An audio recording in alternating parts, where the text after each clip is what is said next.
cross du conseil départemental est né à l'initiative d'un collègue directeur régional UNSS en 1989,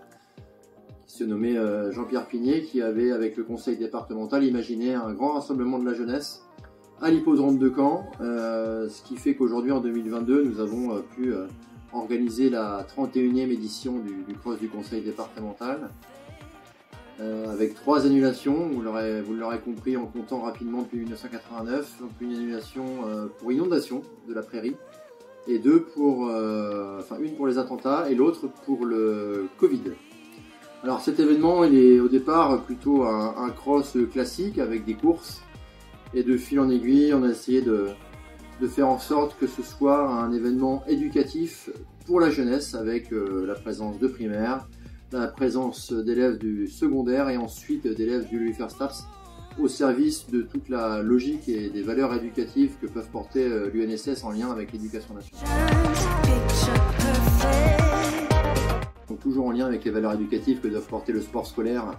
et l'école, donc le développement durable ou l'éco-responsabilité nous est apparu comme un élément essentiel à prendre en compte dans l'organisation de l'événement du cross du conseil départemental depuis quelques années, depuis 2 ans, on a essayé de répondre au label du CNOSF Développement durable, sport s'engage, et nous avons travaillé de façon à, je dirais, augmenter l'impact éco-responsable de cet événement-là, autour des 3 composantes du développement durable que sont la première composante, ce serait le volet social, le volet économique et le volet écologique.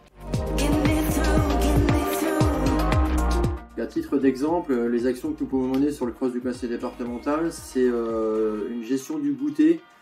éco-responsable avec déjà la première composante économique, puisque nous allons acheter essentiellement, essentiellement les goûters sur le Calvados,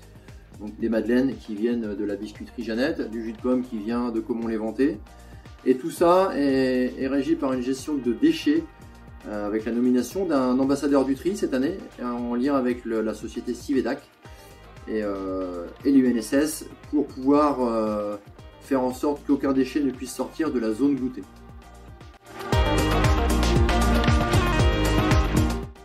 Donc une nouveauté cette année, on a essayé de mettre en place par le biais de l'application Active Giving, qui est chapeautée par la Maïf, une compensation. Donc chaque kilomètre ou chaque mètre parcouru par les concurrents pouvait être valorisé en s'inscrivant sur un team qui puisse valoriser leur activité et permettre la plantation d'arbres sur le sol français. Donc la thématique du développement durable est actuellement partagée par tous, y compris les partenaires, et ça nous permet de mettre en place justement tout un tas d'actions, toutes les actions qu'on peut avoir sur le label CNOSF, de façon croisée, pour qu'on espère plutôt un impact des plus forts auprès de la jeunesse et des bénévoles qui seront intégrés à l'événement. L'UNSS nationale a signé une charte de développement durable il y a 2 ans, qui permet d'asseoir un cahier des charges d'organisation de chaque événement, de chaque rencontre, de chaque compétition, qui soit le moins impactant possible pour la planète. Sur le département, nous essayons, comme évoqué tout à l'heure sur le cross, de toujours utiliser des produits locaux, on travaille sur les taux de remplissage des autocars, et on essaie de proposer des actions spécifiques. Donc l'action AS0 carbone qui, pour faire simple, incite les associations sportives à sortir de leur établissement sans aucun impact carbone, donc à pied, à vélo, à cheval ou en bateau, pour se déplacer aux alentours des établissements scolaires,